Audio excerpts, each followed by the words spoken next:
Well, hi, Stu Bamey coming to you from Pawleys Island, South Carolina, and we've been looking at a series titled Miracles That Jesus Still Works in Your Life and Mine today. In this message, I want to talk about a man who died. It's the question, what do you do when something irreversible or final happens in your life? John writes in his Gospel, chapter 11, verse 1, "Now a man named Lazarus was sick. He was from Bethany, the village of Mary and her sister Martha. This Mary, whose brother Lazarus now lay sick, was the same one who poured perfume on the Lord and wiped his feet with her hair. So the sisters sent word to Jesus, 'Lord, the one you love is sick.'" Bethany, a poor little village on the eastern slopes of the Mount of Olives, about 2 miles outside the city of Jerusalem. Lazarus is identified as the brother of Mary. Mary is identified as the one who poured perfume on the feet of Jesus and washed his feet and anointed them and cleansed them and dried them with her hair. Martha is her sister. She sends word that their brother, the one that you loved. I mean, what a great title. Imagine that. Lazarus, the one you loved, the one that Jesus loved. What a great title. She sends word that that one is gravely sick, which leads her to ask the question, why is this happening? I mean, I don't understand it. I just want to cry. I want to scream. I don't know what to do.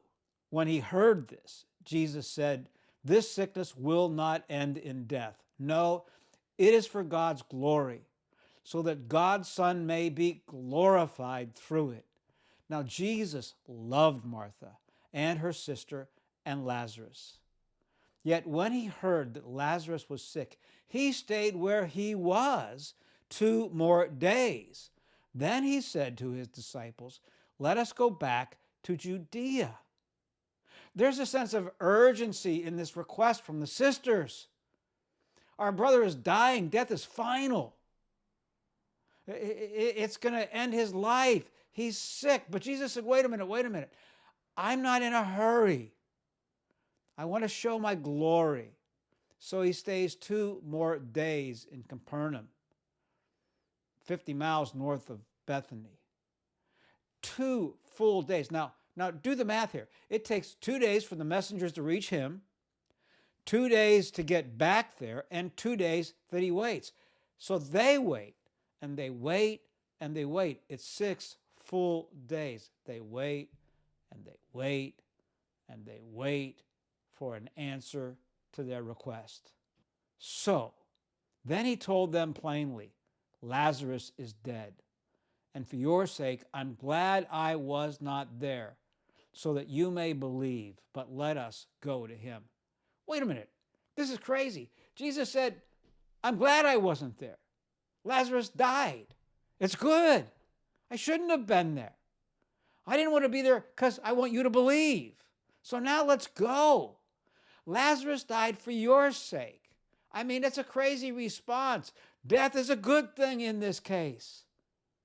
Now, let's go and find Lazarus. When Martha heard that Jesus was coming, she went out to meet him, but Mary stayed at home. "Lord," Martha said to Jesus, "if you had been here, my brother would not have died." Now, this is the first thing I want you to see about this story. 1, the plan of God. Martha says to him, "Jesus, you said it was a good thing that he died. You're driving me crazy. I don't understand. I don't get it. You're our friend. You're our family member in the sense that we've invited you in. What are you talking about? I mean, if only you'd been here. We waited, Jesus. We watched. We prayed. We trusted. And you didn't show up. And then he died. There was no answer from you. I have to tell you, Jesus, we wondered if you really cared, if you really heard our request. If you had been here, you would have done something. Now, he's dead. He's gone. Which leads to the question, why does waiting matter? Which leads us to the doctrine of the providence of God. The doctrine of the providence of God says that beneath the visible world, the world that we see, that we live in, that we function in, is the invisible hand of God. Things are not always as they appear to us. That's why Paul says, walk by faith and not by sight, because what you see is not always a clear indication of reality. All she knew is what she could see.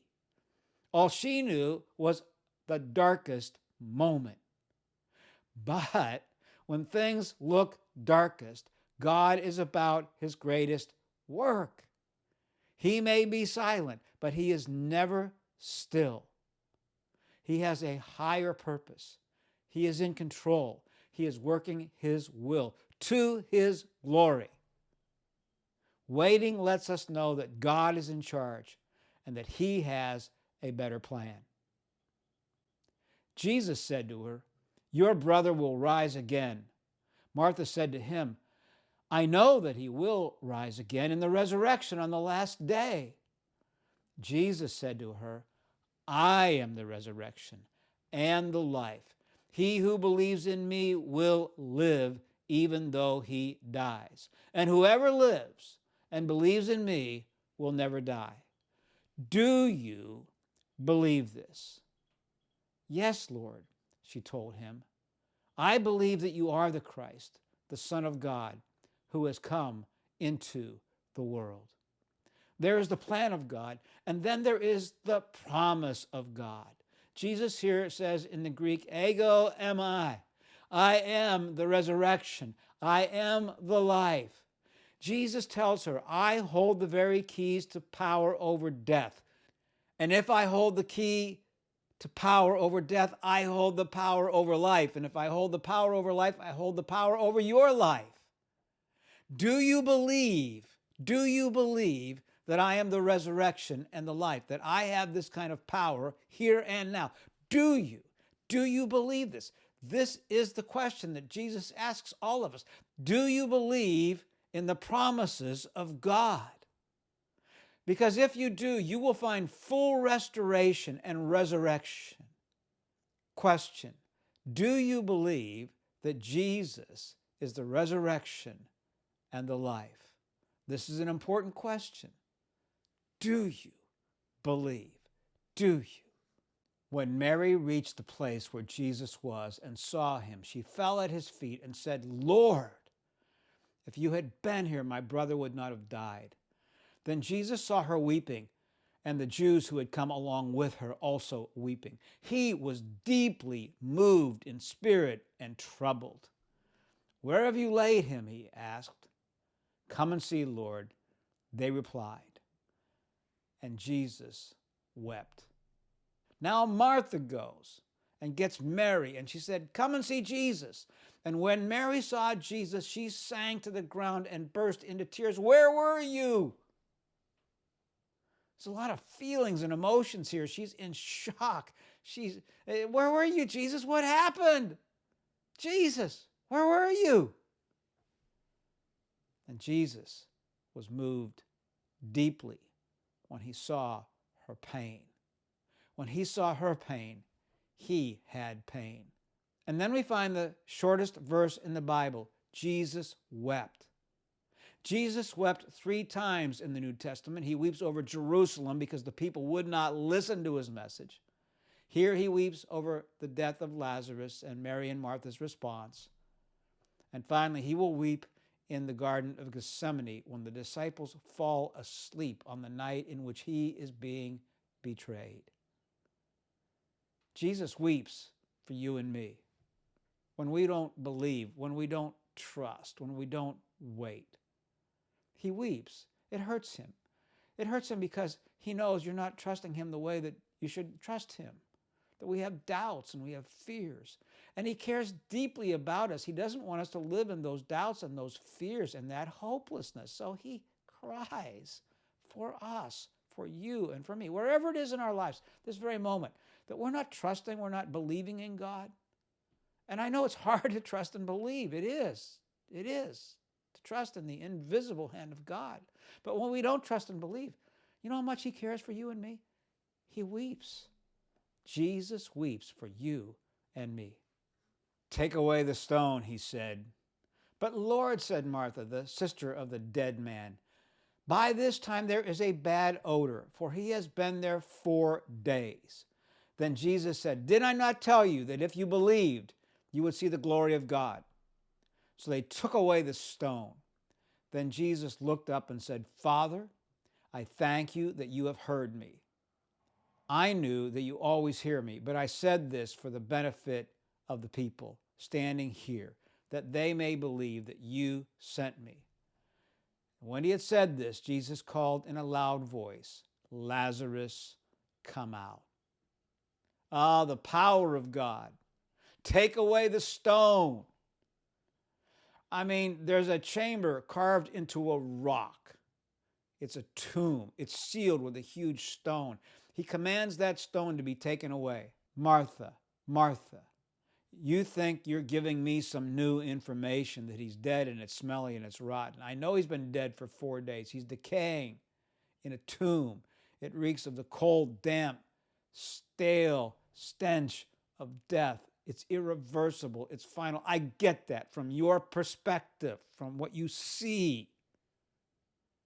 You think you're giving me some new information. I know that. But what good is a plan that I have and a promise that I've made and the passion and care that I have for you if I have no power?" And then he steps back and he says in a loud voice for everyone to hear, in the imperative, "Lazare duro edzo." Let me translate that to you in the Greek. Lazarus, come here to me, in a loud voice so that everybody could hear. I mean, a quiet word would have done it. He could have gone in and just laid his hand on Lazarus.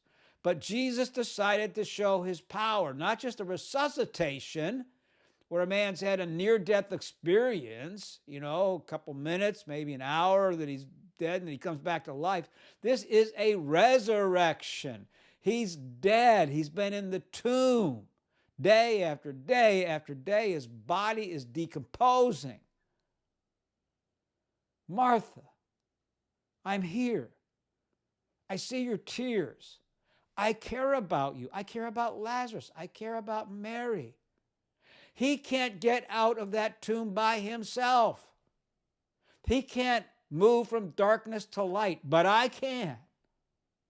I have power. I have the miraculous power of the Holy Spirit of God dwelling in me. Ex nihilo, out of my word, I can bring the dead back to life." Hey, we have a relationship with a God of power, a power to call the universe into existence. And for Mary and Martha, he sat around their family table. This is the transcendence of God, the otherworldliness of God, the holy other of God, the all-powerful of God, and the immanence that I'm here, I'm near, I'm close to you, I understand. This is the amazing wonder of Christianity. We have a God of all power who's come to be known and live with you and me. The dead man came out, his hands and feet wrapped with strips of linen and a cloth around his face. Jesus said to them, "Take off the grave clothes and let him go." All of a sudden, in the darkness of the tomb, there appears a figure in the doorway. And with the fewest possible words, Jesus said, "Strip the linens from his feet and the cloth from his face." See that man over there that's coming forward out of that darkness, out of that tomb, coming towards me? I have called him back to life. Now, it's your turn to do something. He is now free from the tomb. He is now alive. But he needs unwrapped.